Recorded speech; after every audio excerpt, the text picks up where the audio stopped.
Hello friends, હું છું રૂપલ અને આજની મારી વાર્તા છે શ્રી ઝવેરચંદ મેઘાણી કૃત સૌરાષ્ટ્રની રસધાર અને વાર્તા છે વીર માંગડાવાળો એક અમર કથા।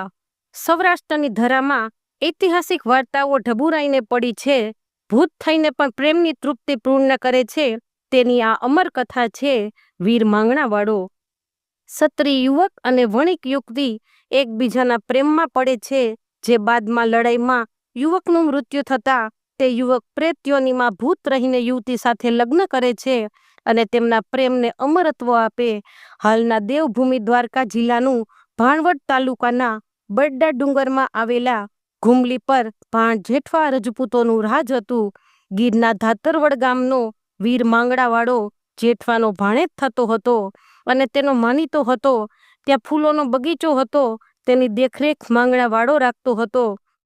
એકવાર માંગડાવાળો મેળામાં જાય છે, ત્યાં જ અંતરિયાળ રસ્તામાં વેલડું લઈને પાટણની પદ્માવતી અને તેની સહેલી જતી હોય છે। તેવામાં અલમસ્ત હાથી ગાંડો થઈને આ વેલડાને પાડી દેવાની કોશિશ કરે છે અને વેલડું પડું થાય છે। ત્યાં જ યુવાન વીર માંગડાવાળો ઘોડી પર સવાર થઈ આવે છે। માંગડાવાળો હાથીને પોતાની મર્દાનગીથી હડસેલી હાથીને કાબૂમાં લઈ તેના પર અસવાર થઈ વેલડા નજીક આવે છે। ત્યાં પદ્માવતી અને તેની સહેલી નીચે ઉતરે છે। પદ્માવતી તો આટિયાળી પાઘડીવાળા લવન મુછિયા માંગડાવાળાને જોતા વેત તેના પ્રેમમાં પડી જાય છે અને ગાંડા હાથીએ માંગડાવાળાને માથામાં ઈજા કરી હતી ત્યાં તેની ચૂંદડીઓનો છેડો ફાડી તેના કપાળે પાટો બાંધે છે। આભાર વ્યક્ત કરતા જણાવે છે કે આજ આપ ના હોત તો હાથી અમને કચડી નાખત। ત્યાર પછી માંગડાવાળો અને પદ્માવતી બંને સજોડે મેળામાં જાય છે। રૂપના અંબાર જેવી પદ્માવતીને નિરખી માંગડાવાળો તેને ચાહવા લાગે અને પદ્માવતીએ તો મનોમન નક્કી કરી લીધું કે પરણીશ તો માંગડાવાળાને જ પરણીશ।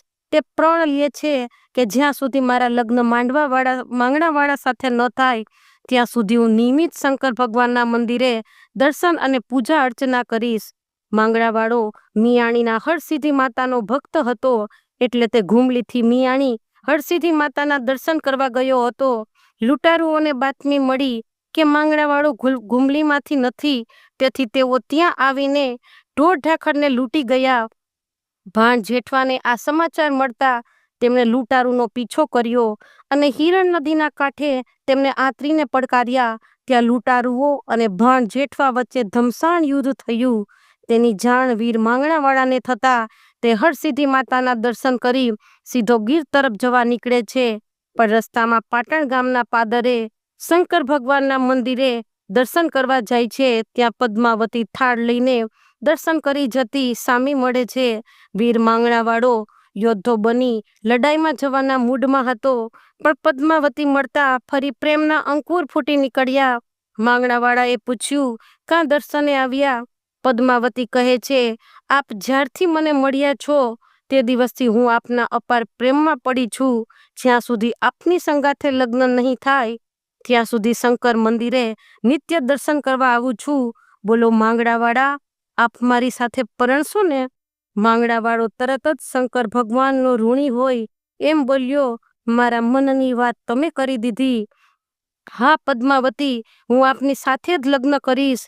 તો પદ્માવતી કહે છે, મને કોલ આપો। માંગડાવાળો પદ્માવતીના હાથમાં હાથ રાખી વચન આપે છે કે પરણીશ તો આપને જ પરણીશ। માંગડાવાળો કોલ આપી ધીંગાણામાં લડવા જાય છે અને ક્ષત્રિયને શોભે તેવું યુદ્ધ કરે છે। એક પછી એક બધાને મારે છે, પણ લૂંટારુઓએ માંગડાવાળા પર દગો કરે છે અને દુશ્મનના હાથે તે મરાઈ જાય છે। યુદ્ધમાં મર્યા પછી અધૂરી ઈચ્છાને કારણે ભૂત બને છે। આ બાજુ પદ્માવતી ઝરૂખે બેસીને વાટ જોતી હતી। એણે જોયું કે ઝાખા મોં લઈને ભાણ જેઠવાની ફોજ પાછી ચાલી આવે છે, પણ એકલવાયો ગયેલો અસવાર માંગણો કેમ દેખાતો નથી? આ 50 પાઘડીઓ વાળા દેખાય છે, પણ રૂડી આંટીઓ પાડીને બાંધેલ પાઘડીવાળો મારો પ્રીતમ માંગણો કેમ દેખાતો નથી? એ ઘોડાને એ અસવાર નથી દેખાતો હોય તો સૌથી નોખો તરીએ રહે ને? કોણ જાણે કદાચ પાછળ રહ્યું હશે, મારી પાસે આવવા માટે જાણી જોઈને પાછળ રહી ગયો હશે। કોલ દઈને ગયા પછી પરબારો તે કેમ ચાલ્યો જાય? ત્યાં તો સોનેરી સાંજ થકી શોભતો એકલો ઘોડો ઘૂમતો ઘૂમતો ચાલ્યો આવે છે. એની પીઠ ઉપર એકલડો અસવાર ના દીઠો. જરૂર મારો માંગડો રણમાં ઠામ રહ્યો. અસવારોએ અટારી સામે આવીને સંદેશો કહ્યો કે હે સતી પદ્માવતી, તારો પ્રીતમ તો હિરણ નદીને કાંઠે રહ્યો. અને એણે મરતી વેળાએ કહ્યું કે પદ્માને મારા જાજા કરીને જુહાર દેજો. માંગડાના મોસાળમાંથી 7 સોડિયો લાવીને એના સબને દેન દેવાણા. અને પદ્માવતી નદીને કાંઠે વિલાપ કરતી ઊભી છે. તેને સૌ છાની રાખે છે. પદ્માવતી રડી રડીને ગાંડી બની જાય છે. અને વાણિયા તેની દીકરીને ખૂબ સમજાવે છે, પણ આ છોકરી સાથે પરણવા કોણ તૈયાર થાય? અને વેપારી વાણિયાના કદરૂપા છોકરા સાથે પદ્માવતીનું સગપણ નક્કી થાય છે. તો ફ્રેન્ડ્સ, આ હતી વીર માંગડાવાળા અને સતી પદ્માવતીની પ્રેમ કહાની. આવતા વિડીયોમાં ફરી મળીશું આવી જ સત્ય ઘટનાની સ્ટોરી માટે. તો પ્લીઝ ફ્રેન્ડ્સ, મારી યુટ્યુબ ચેનલને લાઇક, શેર એન્ડ સબસ્ક્રાઈબ.